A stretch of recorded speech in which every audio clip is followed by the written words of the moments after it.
ഒരു ദിവസം മിങ്കു കൊക്ക് ഈ കാട്ടിൽ വന്നു. എന്ത് വൃത്തിയില്ലാത്ത കാടായത്. ഇവിടെയുള്ള മൃഗങ്ങൾക്ക് വൃത്തിയൊന്നുമില്ലേ? അവൻ ആ കാട്ടിൽ 2 ദിവസം നിന്നു.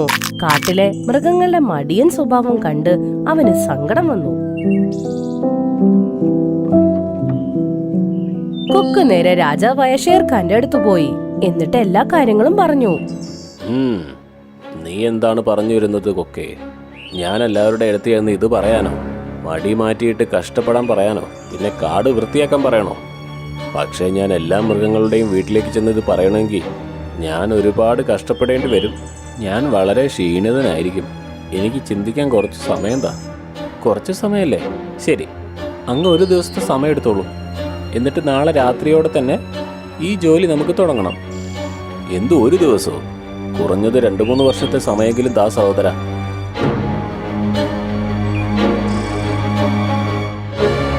എന്റെ ദൈവമേ, ഈ കാട്ടിലെ രാജാവ് വരെ വലിയ മടിയനാണല്ലോ. ഈ കാട്ടിൽ ഒന്നും ചെയ്യാൻ പറ്റില്ല. കൊക്ക് തടാകത്തിന്റെ അടുത്ത് പോയിരുന്നു.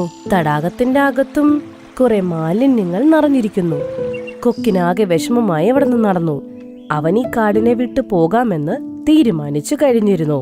അതിനു മുമ്പ് പെട്ടെന്ന് അവൻ എന്തോ ഒന്ന് ചിന്തിച്ചു. മാന്ത്രിക ജലദേവത.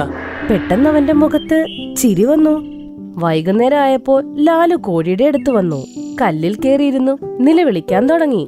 എല്ലാവരും കേൾക്കൂ, ഡ്രീംലാൻഡ് കാട്ടിലെ എല്ലാവരും ഞാൻ പറയുന്നത് കേൾക്കൂ. ഇത് കേട്ട് എല്ലാ മൃഗങ്ങളും പക്ഷികളും രാജാവായ ഷേർഖാനും അവിടെ വന്നു. എന്താ പറയാനുള്ളത്? എന്തിനാ രാവിലെ തന്നെ ഒച്ചയും ബഹളം ഉണ്ടാക്കുന്നത്? നിങ്ങൾ ഇത് പറയൂ. നിങ്ങളിൽ ആർക്കൊക്കെ ഇത് വേണം? ആർക്കൊക്കെയാണ് ആഗ്രഹമുള്ളത് ഒരു ജോലിക്കും പോവാതെ വീട്ടിലിരുന്ന് ഭക്ഷണം കഴിച്ചുകൊണ്ടിരിക്കാൻ? ഞങ്ങൾ എല്ലാവർക്കും അങ്ങനെയുള്ള ജീവിതമാണ് വേണ്ടത്.